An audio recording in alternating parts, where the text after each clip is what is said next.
It's time for another episode of Thank God. I'm Father Zach, along with Tony LaGuardia. I'm back from a nice vacation. We spent some time in Munich, and Munich is a great place in southern Germany in what they call the Bavaria region.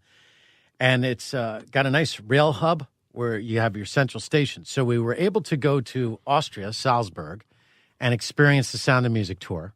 Oh, great. And then we were able to go to Venice. Wow. And we celebrated Mother's Day a week early because we were in the area. And I thought, well, listen, how many times am I going to get into this area? Don't assume that you'll be back. Make the most of it. So we took the train ride to Venice. It was fantastic. Had the best lasagna I've ever had in my life, along with some fish. Awesome. Then we came back and we went to some castles in the southern part of Germany, the one that's based on Cinderella's castle. And Ludwig III, I think, was the king's name, or the second.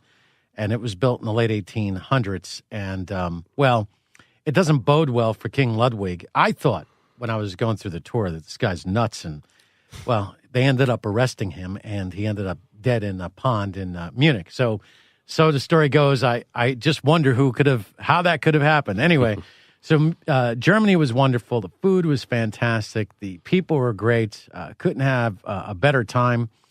We lived in the moment, had a great time. We didn't,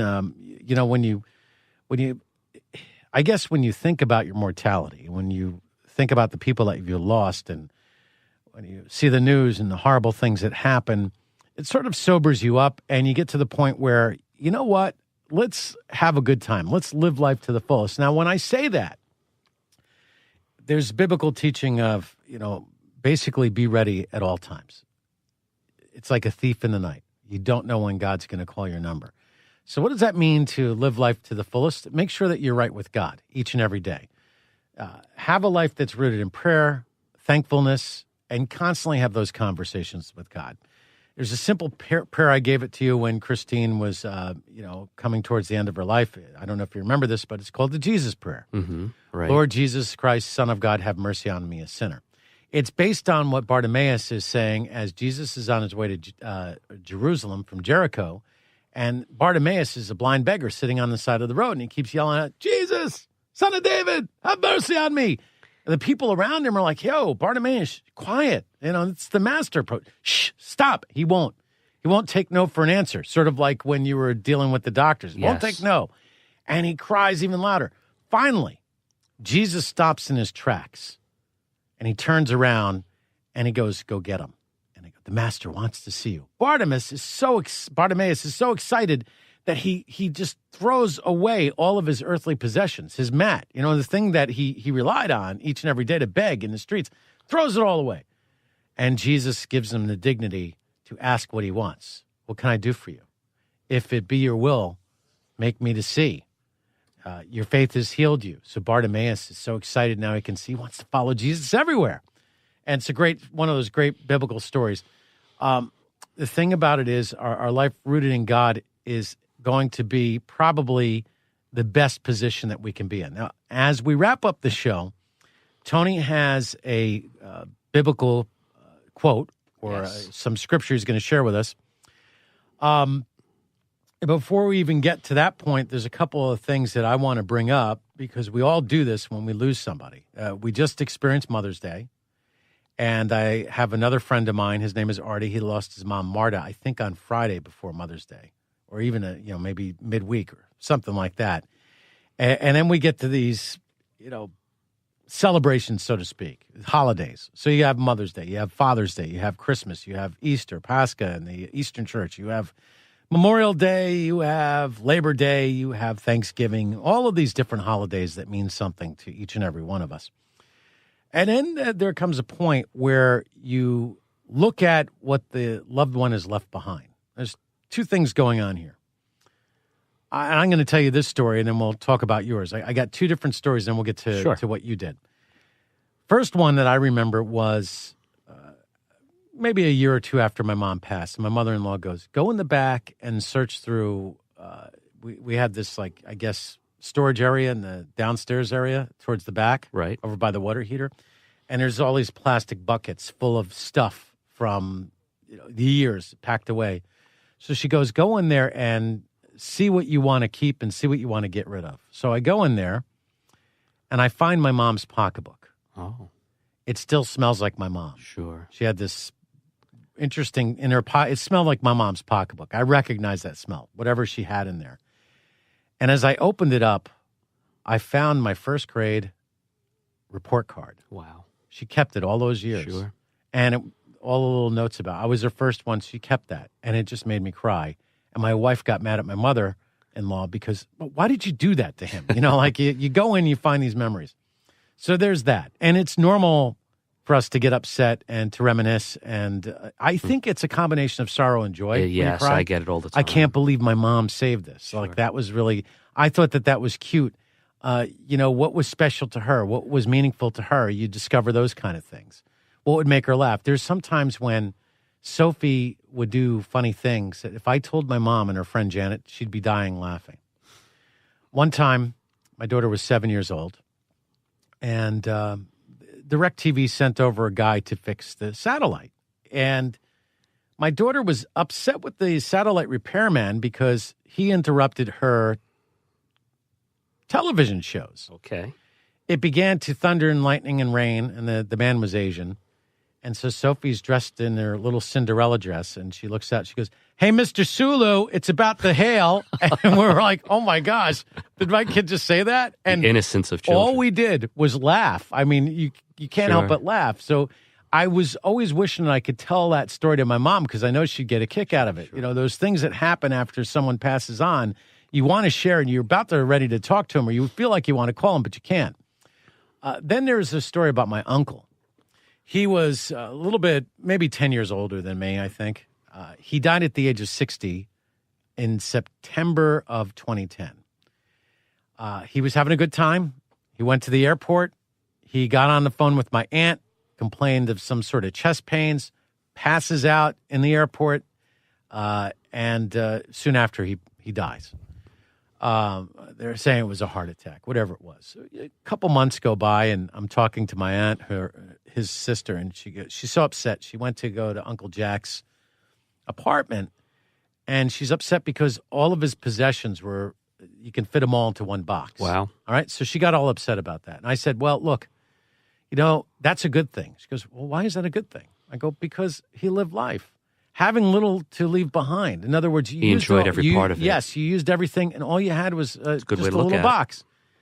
It means that he was detached from material things. He was thinking about other things, and that's a healthier way to be, because there might come a time in our very near future when we could go through another economic depression like of 1929, and you could lose it all. So what are you going to do? And when you have people around you, especially those that are closest to you, or like someone that you really love and they pass away, and you see the suffering, and you come to the conclusion, like after a simple blood test, I don't know if you ever did it, you start to go, wow, I got it great. I just did my blood test. Sure. You're happy about that you have your health. But we sometimes just get lost in everything that's going on around us, and we forget to be thankful for our health, because that's really important. Now, these things that I'm talking about, I think most people can relate to. I would like to pivot, if you will. And it's been 9 months to the day since you lost Christine. And now you're starting to, I guess, it was Mother's Day, so there's that challenge. Now you're starting to go through some of the possessions left behind. So tell us what's going on now with you. Tell us how you got through Mother's Day, some of the things that you thought of that you're contemplating on, and then tell us what you discovered and, what you learned, and how she's still present with you through this discovery. Okay. We'll start with Mother's Day. Mother's Day, of course, when you lose someone so close to you, as a wife and as for my children, their mom, it was a day where you're kind of not looking forward to it, where in the past you would always look forward to it. So what we decided to do as a family was we decided to be together. We went out for dinner, and it was myself, my children, my son-in-law, and my mom. And we had a very nice dinner. It was it was a happy dinner. And I want to say that because it wasn't filled with sorrow, because we remember Chris in ways that always bring a smile to our face. Even though there was sorrow through her illness and and of course, losing her 9 months ago, there's a lot of sorrow there. But we try to always bring the positive thoughts, which are really easy with Christine as a wife and as my children's mother. So we had a nice dinner. We spent time together, and these life events, we make sure that we're together, whether it's going to be upcoming graduation for my son or wedding anniversary for my daughter and my son-in-law, which is actually on the same weekend, where it's Christine and my wedding anniversary, which I will still celebrate for the rest of my life because it's so special. But now getting into, as time goes on, I've been finding myself going through different possessions of Christine's, whether it's some of her clothing, which we can kind of get in at another time, where I don't want to get too off track here, but I do want to say one quick little story about something how I think Chris has guided me with some of her clothing that was so special to her. A while back, this is going back quite a few months ago, I decided to go through some of her clothes in her closet, which she had so many beautiful items. I had found a women's shelter, came about through a tenant. What I do for a living is I'm property manager, landlord, and I came across a tenant who was looking for an apartment, and she was a single mom, and she actually, as I found out a little bit later, was from an abusive home. She had 2 children and from an abusive relationship, and she had some help finding apartments, and she happened to rent one of mine. I won't go into great detail here because it'll kind of take a while, but the gist of the story is I gave her a chance where a lot of landlords were very apprehensive to give this woman an apartment because they felt that the spouse who was abusing her might come around. But I talked to her, I did some research with her and the representatives with her, and she was coming out of a shelter with her 2 children. She really needed a place. So I said, you know what, let's give this woman an opportunity. She's been with me now for a few months, and thank God, and good for her and good for me that everything's been going very well. But where I had to do some paperwork with her was at a shelter in the city of Patterson. And when I walked into the shelter, I looked down the hallway, and it was a women's shelter, and there was about a dozen women sitting at a long table. And it came right into my mind that, wow, Chris would be so happy if I could donate her clothing to all these needy people. Yeah. So I spoke to the people in charge there. I told them what I wanted to do. Within a few days, I brought a whole bunch of Christine's clothing. It gave me a great feeling. They were so happy to get it. And those are things that are now like occurring where I'm going through her clothing and stuff like that. Also, what I did recently, just the other day actually, I still have Christine's phone, and it, wasn't charged. I felt like charging it up and just kind of reminiscing a little bit about what, she had in there. And I know it would always bring me probably, of course, some sorrow, but again, it's overshadowed all the time. Every time I think of Chris, the sorrow is always greatly overshadowed by the joy of her life and how she lived it. And, I started looking through some old pictures in her phone, a lot of them over at Memorial Sloan with some friends who would visit and some family who would visit and things like that. But also some other things that are very special to me with doing that. So that's kind of how I'm dealing with it. As time goes on, you kind of change. Your thoughts change. Your wants of remembrance of the lost spouse or loved one. You want to remember them in all different ways. And in regard to like I'm saying, like going through her cell phone and just looking at these beautiful pictures of her and her smile and things like that. And so those are things that I've been doing kind of lately. I think, and this is just my opinion, I think that you're going about this in a rather healthy way. You're not avoiding the issue. You're not pretending like it didn't happen, or you're not blocking it out. Because I think if you pretend like it didn't happen, you block it out, or let's just say you're at the point where every day you're setting up a dinner space for that lost loved one, and you're sitting lonely on the other side of the table. I can't imagine your wife, Christine, or anybody who really loved you would want you to keep doing something like that.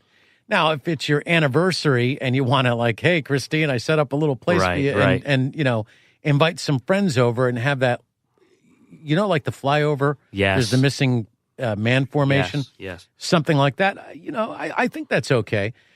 What I really think that what you're doing is that's very healthy is you're taking the time to talk about it. That you're flushing these things out. You're seeing what you have. You're taking an inventory, so to speak. You're seeing what you have available to you, and you're trying to do the best with your resources and what's left over, and putting them to different areas that help the most people, which is really a selfless kind of thing to do. However, I would say it's probably a good idea to hold a few things back because you don't know, like, what your grandchildren are going to be like, or, what your daughter might need down the road to remind them of their mom. So it's like you have to balance it out. Yeah. I like the idea that you found the phone and then you charged it up to see what was on there. So tell us some of the surprises that you found when you charged the phone and turned it on. I will. The surprises are, well, I guess a lot of them have to do with the pictures on the phone. Mm-hmm. I'll call it, I don't want to call it surprising, but what I'll say is scrolling through the months of pictures, because each month is labeled with all the pictures next to that month.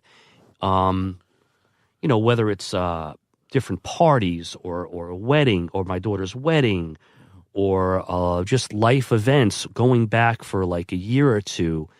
The beautiful thing about it is no matter what picture I'm looking at of Christine and whoever she's with, whether it's myself or my children or with family members or with friends, Chris has the same smile. It's the same smile. Yeah. It's the same enjoyment of life. Her same pose. Always. Yeah. Always. Every single one. There is not one single picture in there that has to do with any pain, sorrow, or any kind of regret or anything like that. Tell us about your last photo that she put on her camera. What was the last photo that you see dated? Well, let's see. Let me go back into there. I got Tony by surprise. Yeah, here. he did. This is live. This is what happens. Okay. Because I know people are listening. I'm like, I wonder what the last photo was that she took. Last photo was kind of personal. It was towards the end of her life. And it was just of us, the two of us together. And, it's a very, very bittersweet photo.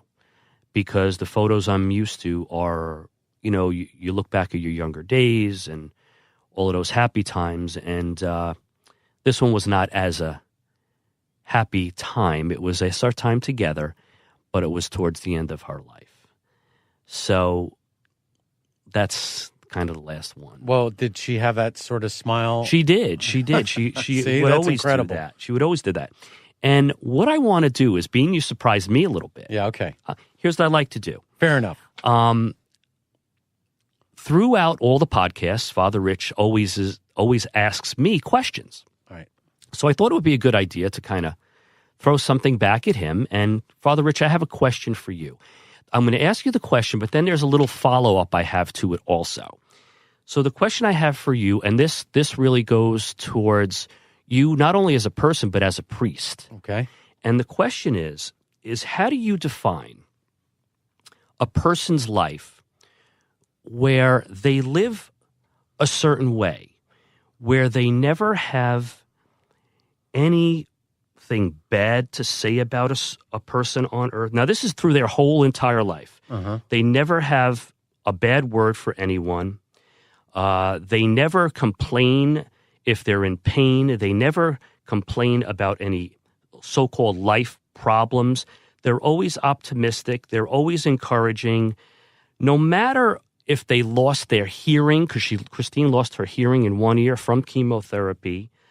No matter what kind of a battle they're inflicted or disease they're inflicted with, how do you define a person's life like that? What, in your opinion, because what I see mostly through my life is, as humans, when you get situation in your life or a problem or a sickness, it kind of brings most people down, at least for a day or two. But when you are never, ever pushed down by no matter what it is, how do you explain that as a priest? Well, that's a great question, and I just want to let anybody know that's listening, we had no idea what question that Tony was going to ask. And as you were asking a question, here's what I thought. Before Christ, the laws of God were written down in stone. When Christ came into the world, those laws were meant to be written in our hearts. And people that live as you describe truly have Jesus Christ, the Lord God and Savior, in their heart. They have the gospel in their heart. They have the rules and way of God in their heart. They have God's wisdom in their heart. And I think that means you are a saintly person. Okay. Saintly people, and I'm not. I'm nowhere on that level of Christine, because I have bad things to say about some people.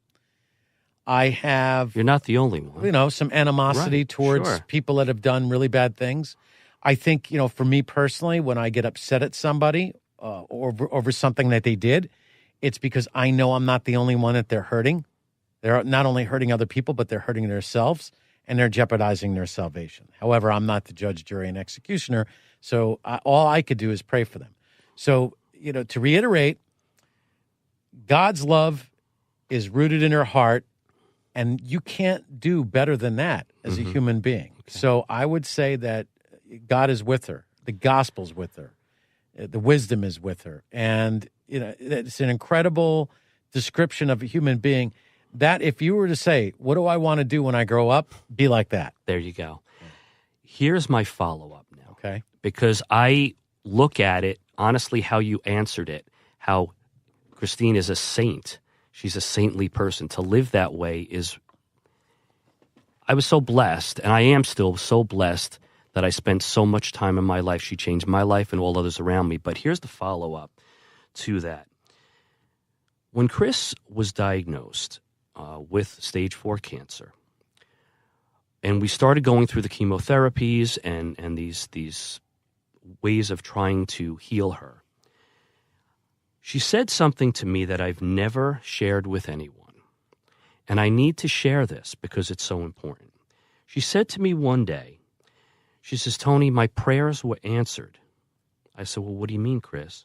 She says, well, Tony, my prayers were answered because you, Robert, and Krista, that means me as her husband and our 2 children, did not get this horrible disease. She did. And her prayers were answered that she got it and we didn't. Wow.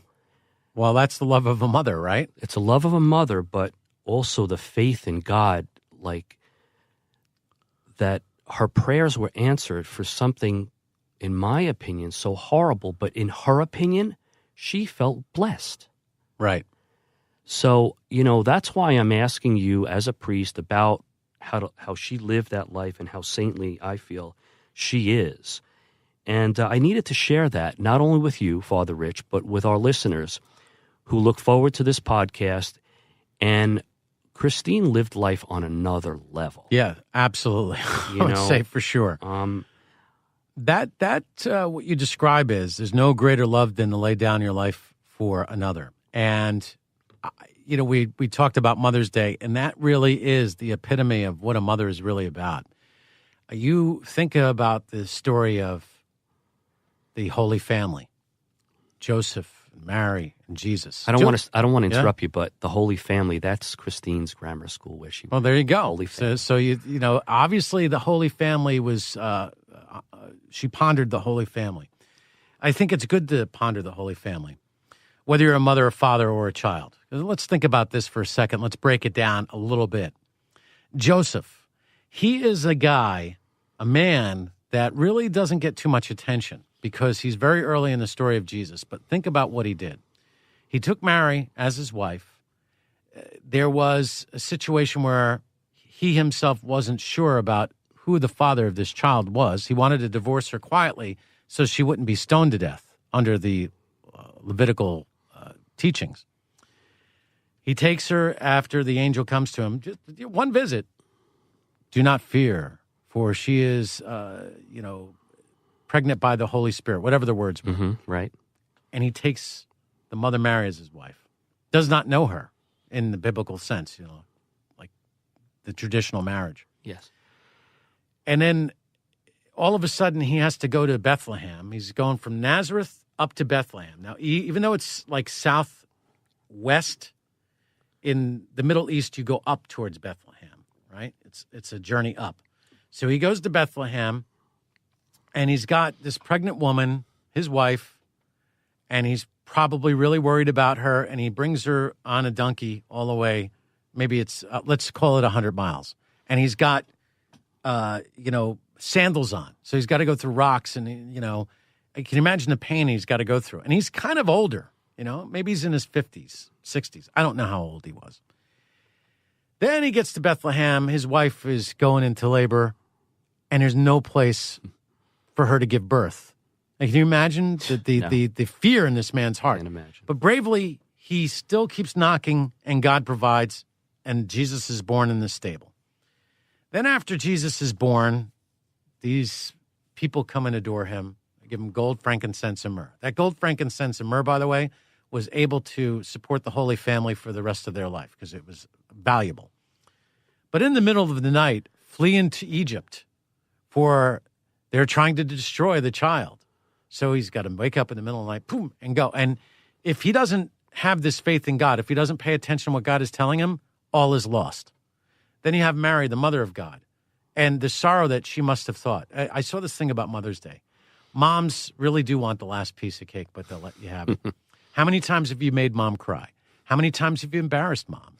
How many times has mom watched you while you slept? All of these things. And Mary, the mother of God, I don't have the time to go through all of the things that happened, but just think about Mary, the mother of God, when Jesus is up on that cross, and the heartbreak and sorrow of watching your child, even though he's the Son of God, God himself, suffer on that cross. While the world rejoices at the redemption, my heart is crushed, at looking at the crucifixion of my son. So she suffered too. And, we should contemplate these kind of things when we think about, what do I want to be when I grow up? And I think that Christine really thought hard about that, because you hear that she went to Holy Family School. And as she, gets this diagnosis of cancer, she does what the Mother Mary would have done. Thank God it's not Joseph. Thank God it's not my son. That's right. So that's a good thing. And I just want to challenge parents and people everywhere.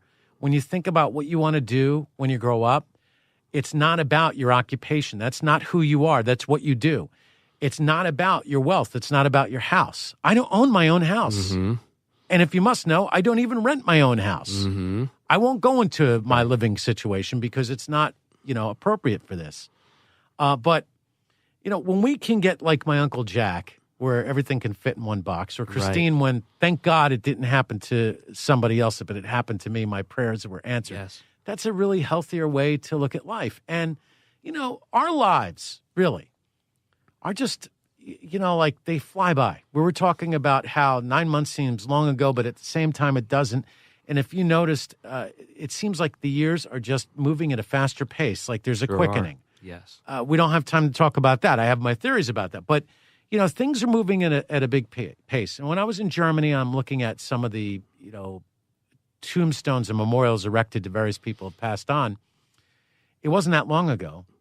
But yet, some of them were in our age group when they were martyred, so to speak.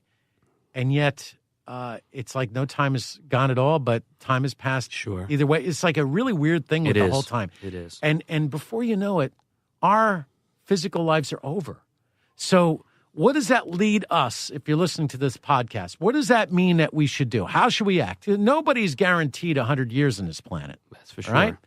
You don't know what's going to happen. So it's sort of funny how we come back to the beginning, where it's good to live life to the fullest, to make the most out of each day. And just remember, he comes like a thief in the night. You don't know how long you have. That's right. So be in prayer, contemplate, make God a priority. Christine gives us a good example of how to try to strive for a saintly life. Don't think you can't do it. That's the devil telling you can't. That's right. I'm not able to do that. That's not me. I just don't give up. That's the silliest thing I've ever heard. Christine, right to the end. And the way she died was all about her life in Christ. Yes. So these are some things that we can all contemplate. Now we're getting to the point where we have to wrap up the show. And instead of me giving any scripture, and we're going to continue this conversation. So many good points that we got to get to next week. It was a long vacation. But you wrap it up, Tony, with the scripture that came on Christine's phone. Yes.